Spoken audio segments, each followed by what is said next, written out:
भोले बाबा जोगिया हो राम।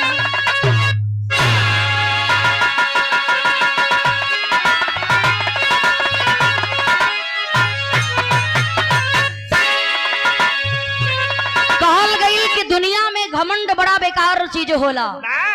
आप लोग खरगोश और कछुआ के कहानी सुनले हुई हन। खरगोश के बहुत बढ़िया घमंड रहल, दोनों के बीच में मुकाबला होके लागल कि हम जीत जाइब, लेकिन घमंड इतना बेकार चीज होला बाबू कि जेकरा के घमंड भइल ओकर घमंड इस धरती पर चूर भइल बा। एक बड़ी सुंदर कहानी आप लोगन के बीच में जरा गौर करिहन। शुरुआत मास्टर साहब कैसे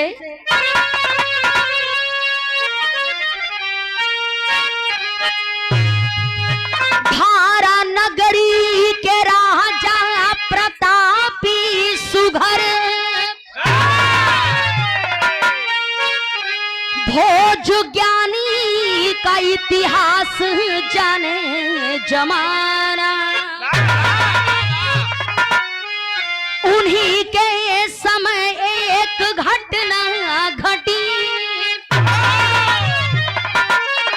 उनके दरबार का है ये अद्भुत तराना। जादूगर एक आया था स्त्री लिए, अपनी कौशल कला को रहा था दिखाई।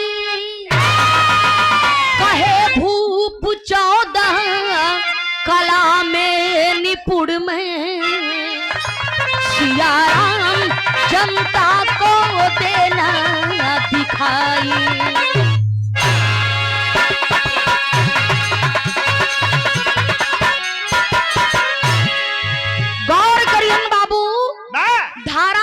के राजा भोज जिन्हें सारी दुनिया जानती है। राजा भोज अपने भरे दरबार में सिंहासन पर बैठल हुवन।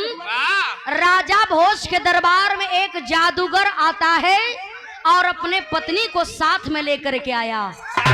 राजा साहब देख करके पूछने लगे तुम कौन हो? जादूगर कहे लागल कि प्रभु हम एगो जादूगर बानी, एक कलाकार बानी, हमार बड़ा इच्छा बा कि आपके सामने हम अपन कला पेश करी। राजा भोज के अपने आप पर बड़ा बढ़िया घमंड रहल। राजा भोज बड़े ही जोर शोर से कहने लगे कि क्या कला दिखाना चाहते हो? मैं तो खुद 14 कला का मालिक हूँ, हमें 14 कला ज्ञात है, हमें 14 कलाएं आती हैं और हमारे कला के सामने तुम्हारे कला का कोई मोल नहीं है। मैं तो खुद अपने आप में बहुत बड़ा कलाकार हूँ, 14 कला का मालिक हूँ। जाओ जा करके जनता के बीचों बीच अपनी कला को पेश करो। जादूगर कहे लगल कि प्रभु हम जानत आने कि आप बहुत बढ़ियार बानी, आप वाकई 14 कला का मालिक बानी, लेकिन एगो छोट जादूगर के, एक छोट कलाकार के कम से कम कलाकारी के देख ले। दुनिया में तो हम बड़ा अपन कलाकारी दिखा चुकल बानी, लेकिन हमारी इच्छा बाकी आपके सामने अपन कला पेश करें। लेकिन घमंड में चूर हैं राजा भोज, सिंहासन पर बैठे हैं, घमंड में चूर हैं बाबू। ओस में बड़ी सुंदर बात लिखल गई मास्टर।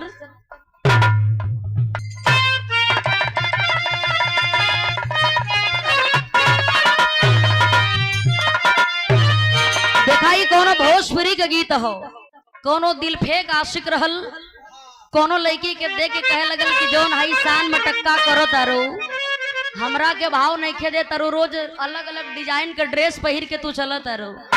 ये हम गारंटी देता नहीं कि आज तू इग्नोर करो तारू, लेकिन काल तू हमरा ही फेरा में अइबू। उ लइका कह रहल बा, सुन ला बतावे का।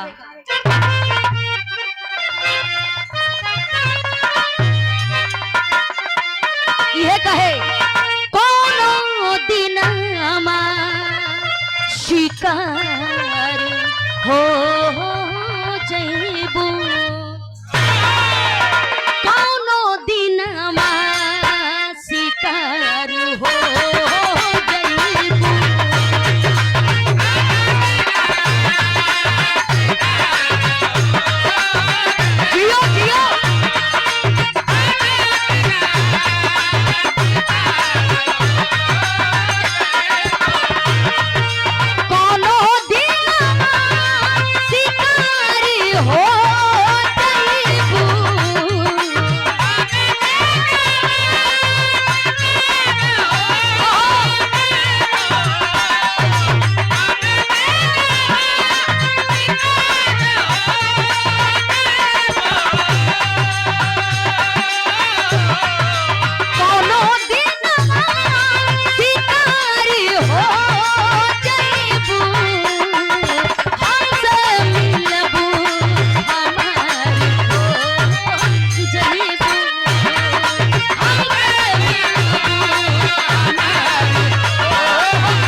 बदे लिखल गई।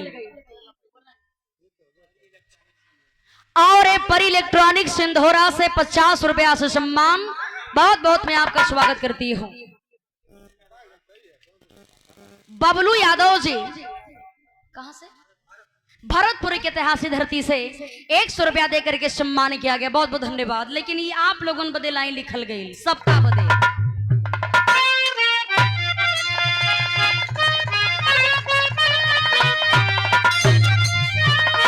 माने याद में अजीब हो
हो। जेकरा के घमंड हो जाला बाबू सबसे पहले अपना आप से दूर हो जाला। और ये रमेश नेताजी की ओर से 51 रुपया देकर के सम्मान गिल गई। एक घिचरी के धरती से गौर करिहन बाबू। जादूगर हथवा जोड़ के बार बार कहे लगल कि राजा साहब सबके कला दिखा चुकल बानी, लेकिन हमारी इच्छा बा कि हम राजा भोज के अपन कला दिखाई। प्रभु ना पसंद आई तो हमरा के भगा दिहा। तो कहना है मास्टर नजम से कहना अम्बा।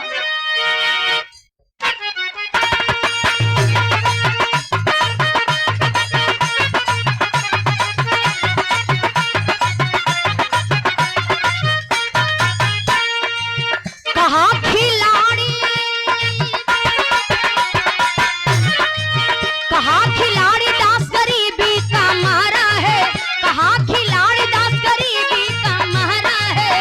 यही रोजी रोटी जीवन का सहारा है।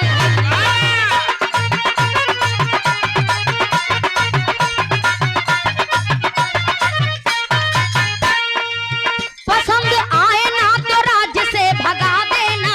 पसंद आए ना तो राज्य से भगा देना। कहता सत्य मेरी बात ना दगा देना।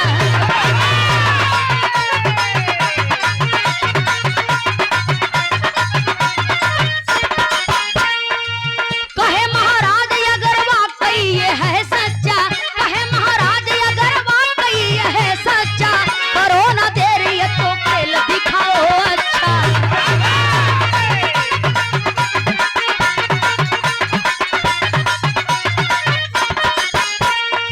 निकाल तागा हो। निकाल तागा एक आसमान में उछाल दिया। निकाल तागा एक आकाश में उछाल दिया। सभी अवाक कहे हैरत में सबको डाल दी।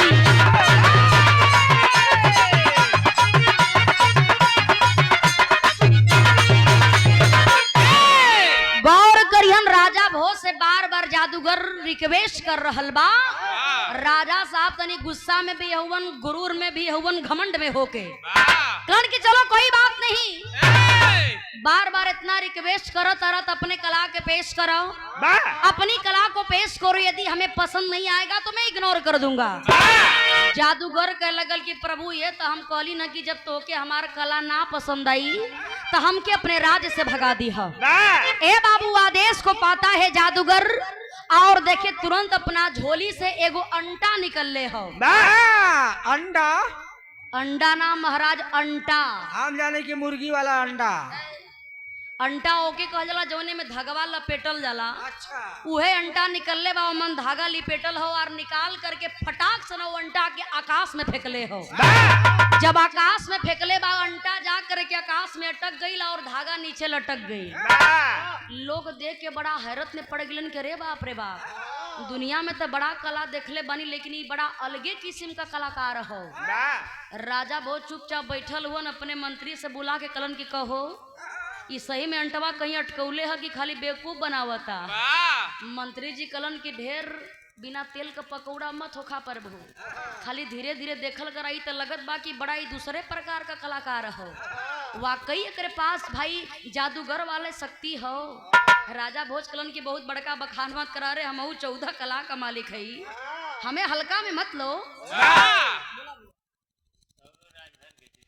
घेचुरी से सौरू राजभर जी 100 रुपया दे करके सम्मान के लिए बहुत बहुत धन्यवाद। देखें जब ही अंडा जा करके आकाश में अटक गई और नीचे तागा लटक गई, सभी लोग राज में इकट्ठा हुए। लोग देख के बड़ा परेशान हो रहल बा, अरे बाप रे बाप अब देखाई जादूगर का करेला। राजा भोज तुरंत कहते हैं कि जादूगर एक बात बताओ, ये अंटा जा करके कहाँ फंसा है? ये बतिया के सुनते बाबू जादूगरवा कहे लगल मास्टर यहाँ तर्ज लगल हो।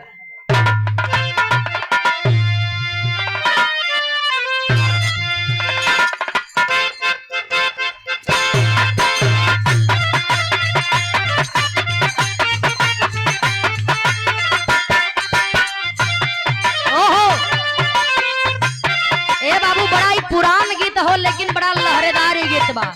ए गीत के हमारे गुरुजी विश्वनाथ गुरुजी बड़ा मिजाज से गावेलन। गौर करिए उन्हा लोगन के जमाने के गीत बा। यही गर्मी के मौसम में कोनो दुल्हन अपना सैया से कहती है कि काहो राजा जी तू तो बहरी जाके हवा लेके कच्छा पहन के सूत जइब, लेकिन हमार हालत गर्मी में बड़ा खराब होता हो। बता रहल बेका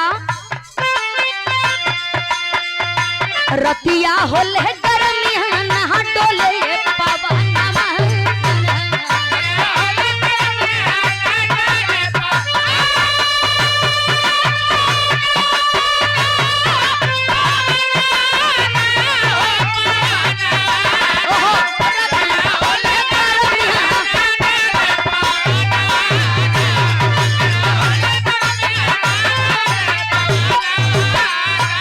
लेकिन भइल का तागा फसल भैया जाके या समनवा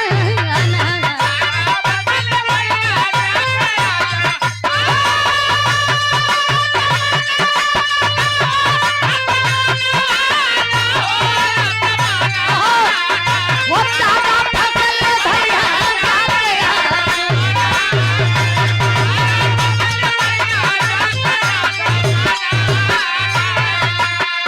वो कहले राजा से हो चेताई पकड़े इंद्रदेव है भाई।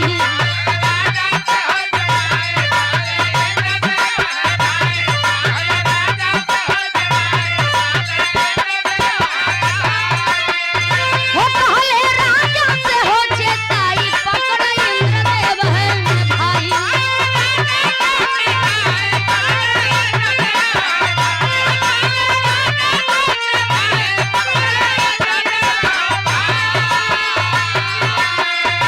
जाई इंद्रलोक में देखी हमोर जननवा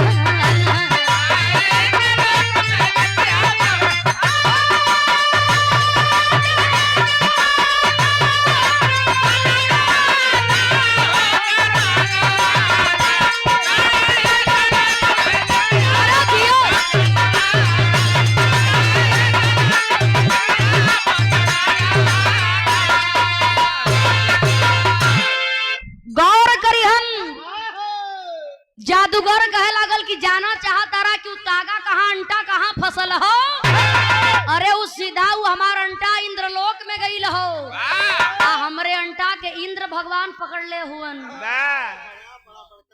ए बाबू देखें देखें जब खेल जमाला ते कहो कुल ऐसन ऐसन जरतुहा होलन, सोचियन कि कुछ ऐसन हो जाए कि अगर खेलवे बिगड़ जाए। और ओमा सबसे बेसी जरे वाला खुद राजा भोजे हुए। मंत्री से फिर बुला के कलन की कहो एकर रूप देखला के बाद तई लगता कि 2-4-5 दिन कहीं नहैले हो आ कहता आवत जाती है और ई कहता कि हमार तागा इंद्रलोक में फसल है, इंद्र भगवान स्वयं पकड़ ले हुवन। का ई सही बात हो? मंत्री जी कलन की राजा साहब तू झूठे का भौकाल बानत हुआ, जरा मत तनी अपने आगे के बुतावा, खाली चुपचाप देखा कि ई जादूगरवा करत का हो। राजा भोज कलन के भाई मान गेली कि तोहार तागा इंद्र भगवान पकड़ ले हुवन, तो उ अंटवा उ तगवा आई कैसे? जादूगर कहे लगल कि राजा साहब हमें इंद्रलोक जाना होगा, हम इंद्रलोक में जाई बा, जा करके इंद्र भगवान के हाथ से उ तागा लेकर के अंटा लेके वापस आ जाई। राजा साहब कलन करे भाई तो देखत भाई बहुत बड़का ही फेंकू हो का, इतर ऐसा बात करत बा कि कर बात सुन के खाली हमार माथा फेल हो जाता। राजा साहब कलन कि चलो ठीक है भाई, तुम्हारी कला को मैं देख रहा हूँ, जाओ जल्दी से अपने उस अंटा को लेकर के वापस आओ। जवन ऊपरा से तगवा लटकल वही तगवा के पकड़ करके उ जादूगर हाली हाली खटखट खटखट खटखट खटखट ऊपर जाए के तैयारी करे लागल। देखा ये तो कला हो, ये ओकर कला, ये ओकर तो जादूगर का मतलब है ये होला कि कुछ काम अलग होखे। उस कला के पास भाई जादू हो, कलाकार के पास जादू बा, छोट मोट तागा आप लोग लेके तनको खिंचबा तो टूट जाई, लेकिन ओकरे अंदर इतना बढ़ियार कलाकारी है कि देखा उ तगवा पर लटकल हो। आ राजा साहब और मुंह के बतियावत आ कहे लगल कि राजा साहब हम तो जात हई उ तागा के लियावे खातिर, लेकिन जो हमार धर्म पत्नी हमार मेहरारू हमरे साथ में आइल बड़ी, इनकर जिम्मेदारी तोहरे ऊपर बा, चाहे कुछ भी हो जाए लेकिन हमरे पत्नी के सुरक्षा तू करिहा। जबले हम तागा लेके न आई तबले हमरे पत्नी के एक बाल बाका न होके के चाहिए। राजा बड़ा न्याय प्रिय राजा रहलन। राजा भोज कलन करे तुम जाओ ले, आपो गुरुजी महान आदमी हुआ कि श्रेष्ठ आदमी उन भाई, ऐसन ऐसन विद्या मत सिखावल करा प्रभु। हाँ नहीं ये कुल यदि बात हुई तो मास्टर साहब बड़ा चाज रही, बड़ा खुश रहेलन। राजा भोज कलन कि तू निसंकोच हो करके जात, जबले तू अंटा लेके वापस न अइबा तबले तोहरे पत्नी के सुरक्षा हमरे हाथ में रही, तोरे मलकिन के एको बाल ना बनी, तोरे जैसा राजा रही तो पूरा नगरिया भ्रष्ट हो जाई। इका राज मरियन भाई, इहो सो प्रधानी के चुनाव बेचारू लड़े वाला हन, तोके तो कहत नहीं गारंटी है कि कोर्ट मिली ओली ना भाई, मैं हजारू बतूरी दे दी है। गौर करेंगे बाबू। राजा साहब कलन की तुम जाओ, जा करके अंटा लेकर के आओ, मैं वचन देता हूँ। तो भैल का मास्टर टेरी लगल हो,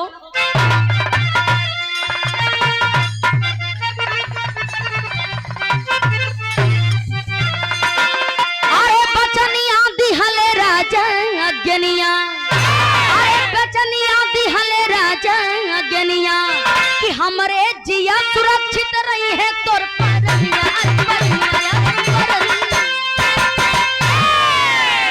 राजा साहब वचन को दे देते हैं और कहते हैं कि जो मैं वचन देता हूँ उसका मैं पालन करता हूँ। ए बाबू वह तगवा पर लटकल हो, वही तगवा के खटखट खटखट पकड़ करके वह जादूगर आसमान पर चला जाता है।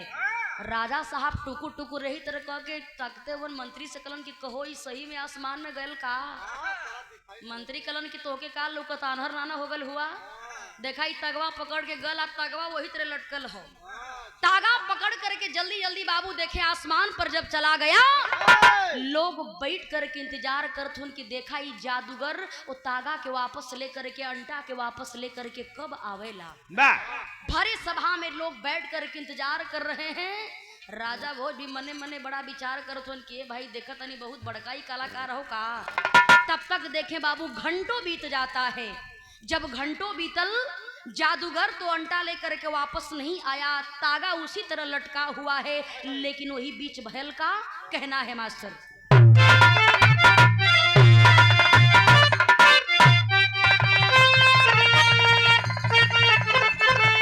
ओहो देखा ये गीत हमरे माता वही लोगन वाली हो।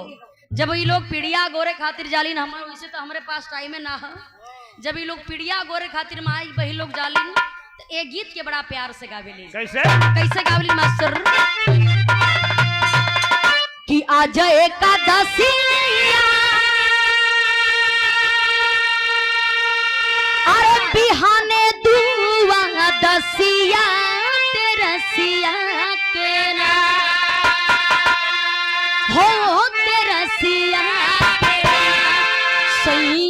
मांगे गवनवा के रसिया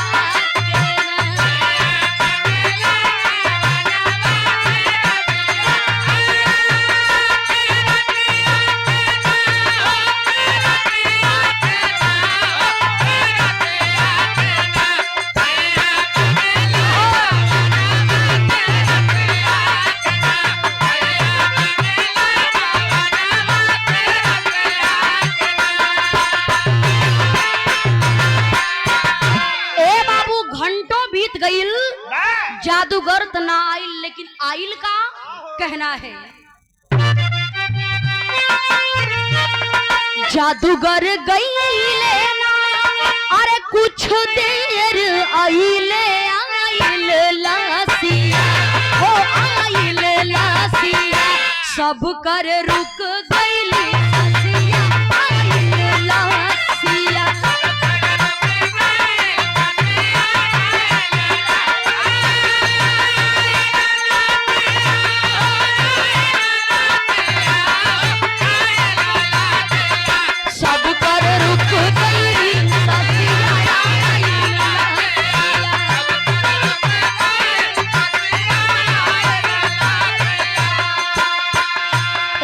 घंटों बीत गईल बा जादूगर नहीं आया लेकिन जादूगर के ऊपर से लाश आना चालू कर दी। एक टुकड़ा में ना कई टुकड़ा में जादूगर का लाश कट के गिर रहल बा। तो कहना है क्या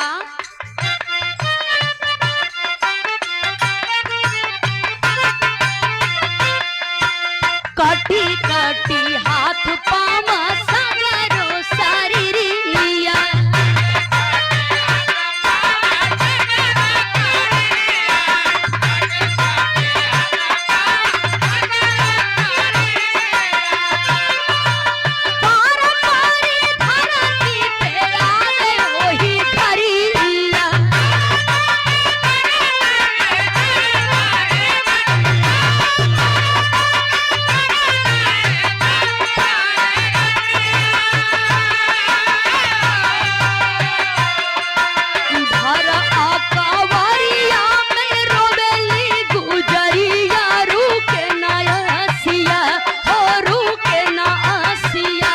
सब कर रुक गई ससिया लासिया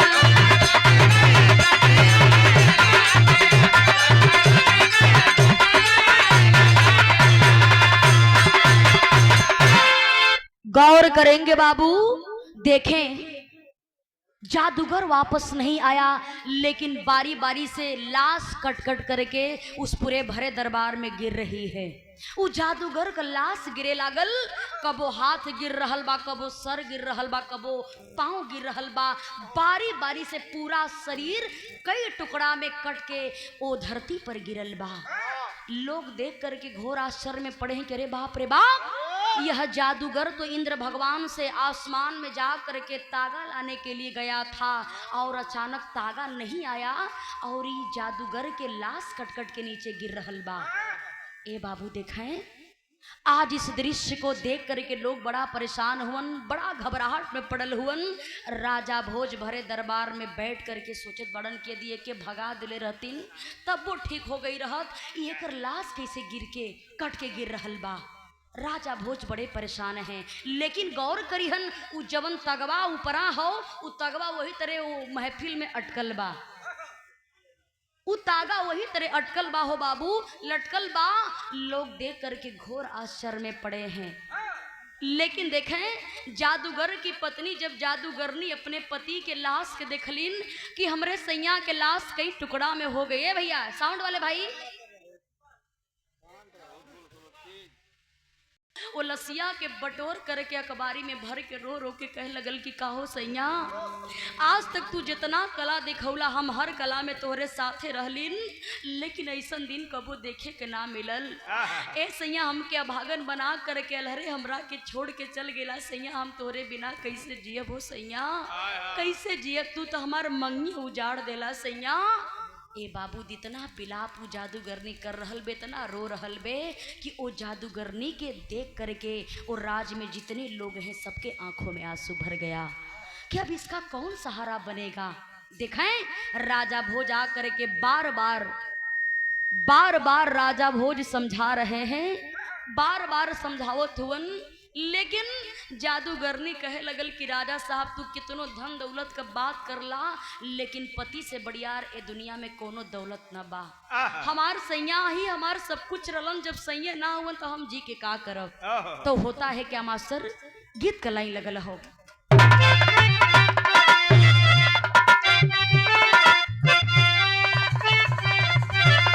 यह गीत बा कि पतर ही राम जी के, अरे पतर ही राम जी के पातर कार ही आए रामा।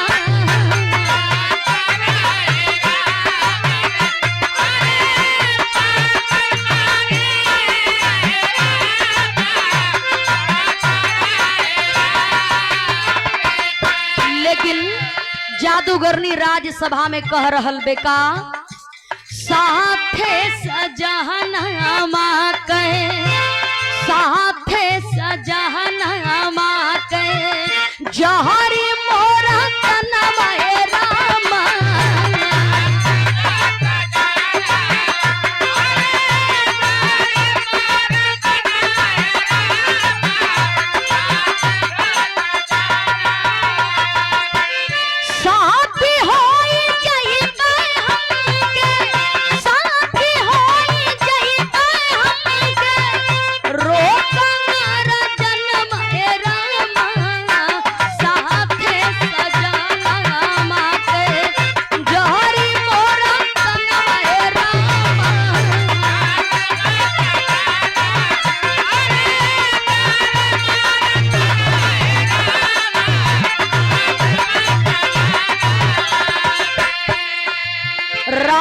यादव जी सिंधोरा से कहे लागल, रो रही है जादूगरनी कि हमरे सैया के साथ हमार शरीर जल जाई, हम धन्य हो जाई, हमके रुपया पैसा कुछ ना चाहिए।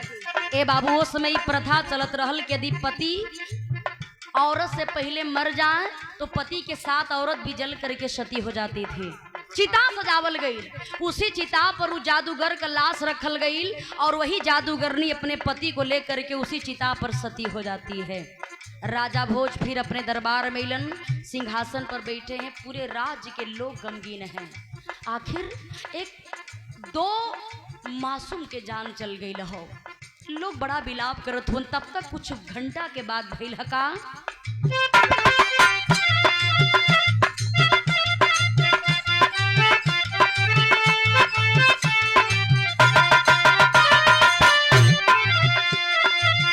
सती होई गईली अपने पति जी के साथ हो।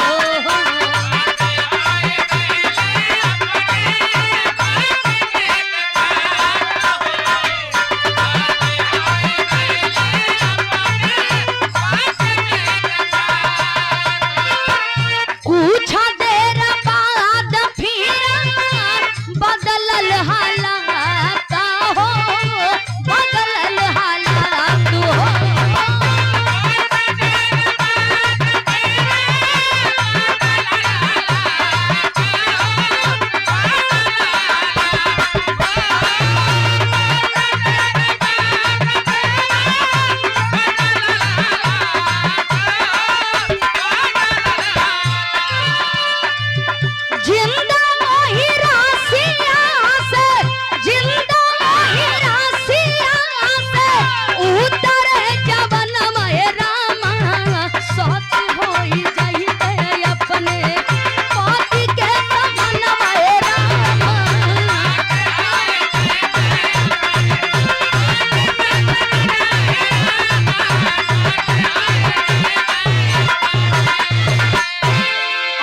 आदरणीय श्री आप लालता यादव जी, जो हमारे सुरविंद यादव जी के बड़े भैया हैं, आपके द्वारा बाबू गौर करिहन। सभी लोग महफिल में आकर के बात सोचत हुवन कि जादूगरनी अपने पति को लेकर के सती हो गई। यदि हमने का कला ना देखती जा तो शायद ई दो मासूम का जान नहीं जात।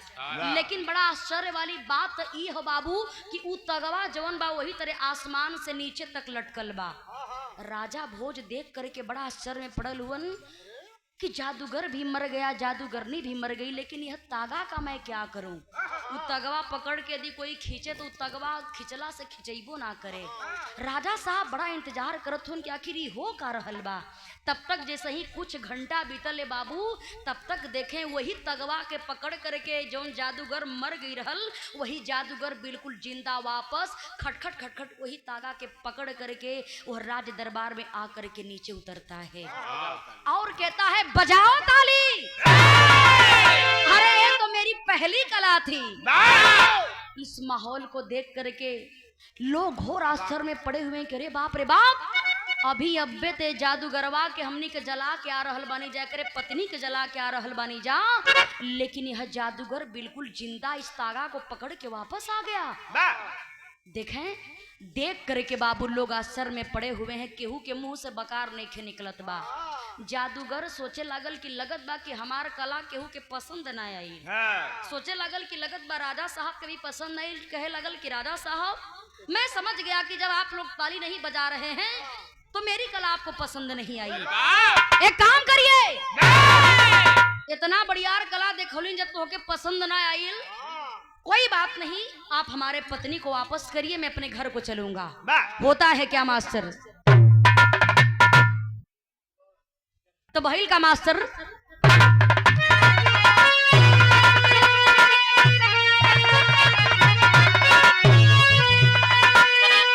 राजा नगर के वासी, अरे गए चकराई धारहन नगरी के। राजा नगर के वासी, अरे गए चकराई धारहन नगरी के। अब ते कहले आवा मोर लुगाई धारा नगरी के।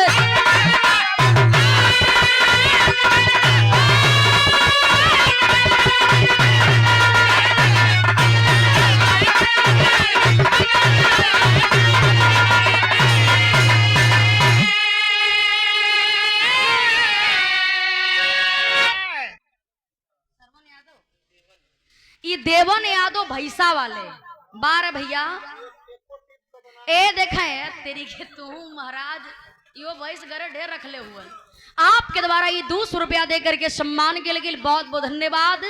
एक बरस आदमी बैठल हुए टीम में कि का करी हम, लेकिन गौर करी हन थोड़ा काका और ध्यान ना देवे के बिरहा और ध्यान दिया। गौर करी हन जादूगर कहे लगल कि राजा साहब कला हमारी नहीं पसंद आई, कोई बात नहीं, आप हमारे पत्नी को वापस करिए, मैं अपनी पत्नी को लेकर के घर चला जाऊं। राजा साहब के तक कटले खून नहीं आवत बा। कलन की कैसे एकरा के हम बताएं कि एकर लाश ऊपरा से कट के गिरल, एकर पत्नी एकर साथे जर गईल, एकर मेहरारू हम कैसे वापस करी। ए बाबू राजा साहब का शरीरिया गनगन गनगन कांपे लागल। सोचे लगलन कि रे बाप इतना बड़ा यह कलाकार है जो मर करके बिल्कुल जिंदा हमारे सामने खड़ा हो गया।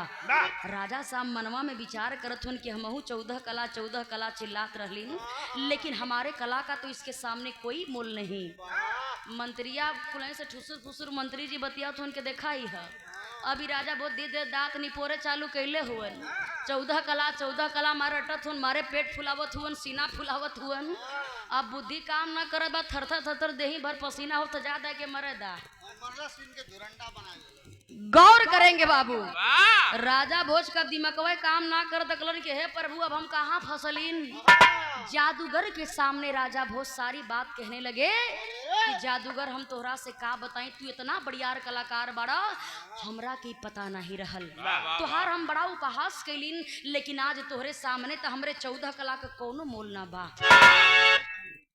यही से कहल जाला बाबू कि यदि जे घमंड करी ओकरे बदी बड़ी सुंदर लाइन लिखल गेल मास्टर, आल्हा से कहनाम बा।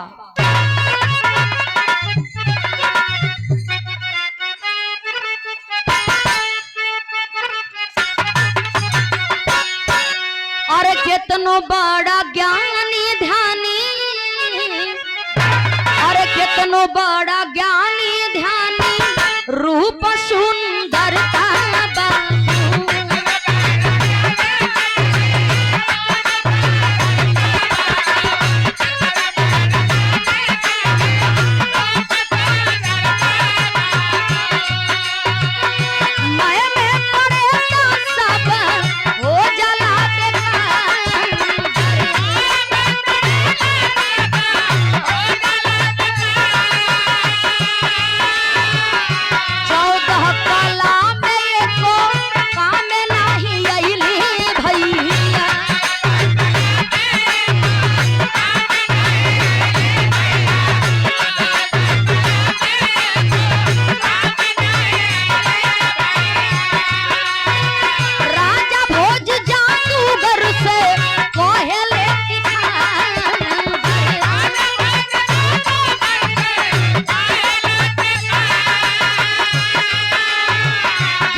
नंबर वाले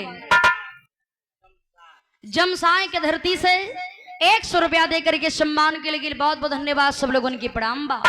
लेकिन जरा गौर करियन बाबू, हमारे बिरहा 2-4 मिनट और रह चुकल बा। मेन पॉइंट बिरहा के हो, राजा भोज जादूगर से सारी बतिया बतौलन कि हम न समझ फूली कि तू इतना बढ़िया और वाकई जादूगर बड़ा। जब तू ये तागा के पकड़ करके आसमान में गईला तो ऊपर से तोहार लाश कट के नीचे आवे लागल। हम लोग समझ गई कि तोहार मौत हो गई और तोहार चिता सजावल गई, तोहार पत्नी तोहरे लाश के साथे सती हो गई। हम अपने बचन से हार चुकल बाड़ी, हमके ना पता रहल कि ई तोहार कलाकारी रहल, वरना हमसे इतना बढ़िया भूल ना होत। जादूगर हमसे बहुत बढ़िया भूल हो गई, हमरा के माफ कर दा। हम तो अपने बचन के देख करके हार गईलिन। ए बाबू ए बतिया के सुन करके जादूगर कहे लागल कि आप कोई राजा नहीं हो सकते हैं, आप धर्मधारी राजा नहीं हो सकते हैं। अरे राजा साहब, हम तोरे पर बहुत बढ़िया भरोसा कलिन, तू तो बहुत बड़का कसाई निकलला कि हमरे पत्नी के अलहरे जान लेला, हमरे पत्नी के तू जला देला। ए बाबू देखें, राजा भोज के आंखों से आंसू चलने लगा। पूरे भरे समाज में कह रहे हैं कि आज मैं पहली बार अपने वचन से हारा हूँ। निकालते हैं अपनी तलवार को, ले जा करके जादूगर के हाथ में रख देते हैं। कहते हैं कि जानते हो जादूगर, हमारी यही सजा है कि हमारे सर को हमारे धड़ से अलग कर दो, तुम्हें न्याय मिल जाएगा। ए बाबू देखें, गुस्से से लाल है जादूगर। जैसे ही निकालता है तलवार और राजा भोज के सर को काटना चाहा तो होता है क्या मास्टर?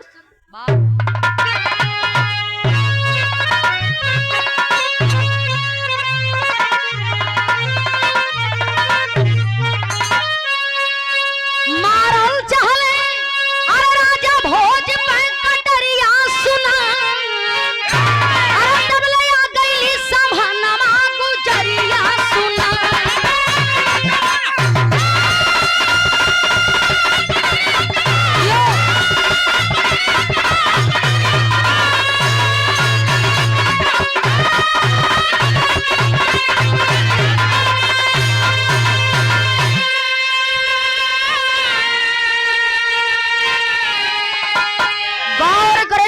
निकाल करके तलवार राजा भोज के गर्दन को जब ही जादूगर काटने जा रहा है, तब तक दौड़ करके आ करके वह जादूगरनी अपने पति के कलाई को पकड़ लेती है। कहती है कि स्वामी जरा इधर देखिए, चारों तरफ देखती है।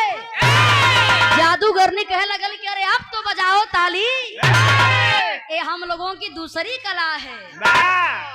एक कला के देख करके अब केहू का बुद्धिये नहीं के काम करता, लेकिन राज्य के लोग समझ गए बाबू। सभी लोग तालियों की गड़गड़ाहट से गूंजने लगता है वह महफिल, तालियां बजने लगी।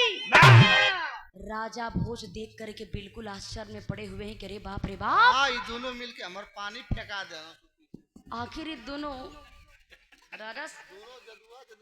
राजा साहब का नेटवर्क तक काम ना करे, लेकिन इनका आज नेटवर्क ढेर पकड़त हो। गौर करिहन बाबू, राजा भोज का दिमाग नहीं के काम करत बा, लेकिन राज्य के लोग समझ गए कि वाह वाकई में दोनों कलाकार हैं। देखें, राजा भोज कोनो छोट मोट आदमी थोड़े हुवन, राजा का बुद्धि है बाबू। दिमाग लगावे लगलन, कहे लगलन कि ये दोनों मर करके जिंदा हो गए, ये दोनों लोग कोई साधारण नहीं हो सकते हैं, दोनों लोग साधारण नहीं हो सकते हैं। देखें, राजा भोज कलन हा कि प्रभु जोन दोनों लोग कला दिखौला है जादूगर जी, तनी बता दा कि ये कला का नाम का हो। बोला राजा भोज सवाल करन की जादूगरी तोहार कवन कला रहल, तोहरे कला का नाम का हो। ये बतिया के सुन करके बाबू जादूगर कहे लगल कि ये कला का नाम है अमर विद्या। राजा भोज समझ गेलन कि दोनों लोग साधारण नहीं हो सकेलन। पट सना राजा भोज दिमाग लगुलन और जा करके जादूगर के पैर को पकड़ लेते हैं, हाथ जोड़ के कलन कि प्रभु आप के बानी, आप कोनो साधारण नहीं हो सकीले। काहे से कि हमके अपने कला पर बहुत बड़ा घमंड रहल, अहंकार रहल, आपके सामने हमार पूरा घमंड चूर हो गई। और जो लोग मर करके जिंदा हो गए, ऐसन कला तो हम कबो देखले ना रहलीन। आप के हैं प्रभु, आपन असली नाम बताई। ए बाबू वह जादूगर कोई और नहीं बल्कि साक्षात भगवान भोलेनाथ थे। भगवान भोलेनाथ जी अपने असली रूप में आते हैं। मैया पार्वती जो जादूगरनी रहली, मैया पार्वती रहली, वो भी अपने असली रूप में लीन है। और दोनों लोग हंस करके कहने लगे कि राजा भोज, तोरा के अपने कला पर बहुत बढ़िया घमंड रहल ना, कि हम 14 कला जाना थी, लेकिन देखा ये 15वीं कला हो। आ ये कला का नाम है अमर विद्या। राजा भोज अंगुरी काटत हन की हो सीख लती तब मरबे ना करथी। लेकिन देखें राजा भोज कहे लगलन कि नाना अब हम ऐसा गलती ना कर सकीला। भगवान भोलेनाथ जी कहने लगे कि तुम्हें घमंड हो चुका था, इसी घमंड को चूर करने के लिए हमें धरती पर आना पड़ा कि कलाकारों की कमी नहीं है। अपने आप पर आप घमंड करते हो। जब तुम्हारे जैसे बुद्धिजीवी राजा को यदि घमंड हो जाएगा तो हमारे बनाए हुए सृष्टि का क्या होगा। इसी तुम्हारे घमंड को चूर करने के लिए हमें धरती पर आना पड़ा। ए बाबू वहीं से राजा भोज के ज्ञान भइल बा, समझ गेलन कि 15वीं कला है, एक नाम है अमर विद्या। सोचे लगलन कि अब लालच ढेर करत तो ढेर गहरे में फंस जाई। वहीं पर प्रणाम करते हैं। और एक बात आप लोग नोट करी हन, जे के वाकई सच्चे दिल से मानत हो ही, चाहे भगवान भोलेनाथ के दिल से माने, चाहे भगवान श्री कृष्ण जी के दिल से माने, यदि भगवान के भक्त पर कोई भी संकट आने वाला होता है बाबू, तो प्रभु सही समय पर आकर के सही दिशा दिखाने का काम करते हैं। यही राजा भोज के सामने हुआ। उनके साथ यही हुआ कि सही समय पर आकर के राजा भोज को सही दिशा दिखाने का काम भगवान भोलेनाथ और मैया पार्वती जी की। घमंड बहुत बेकार चीज हो। आदमी छोटा हो या बड़ा हो, कभी घमंड नहीं करना चाहिए बाबू। कहानी खत्म भई, आखिरी लाइन में कहना है,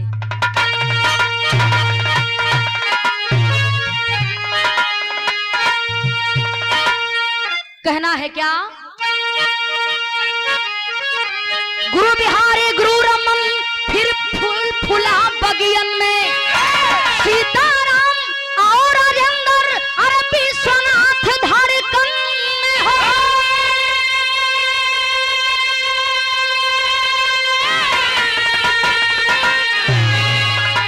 बचनिया दिहल राज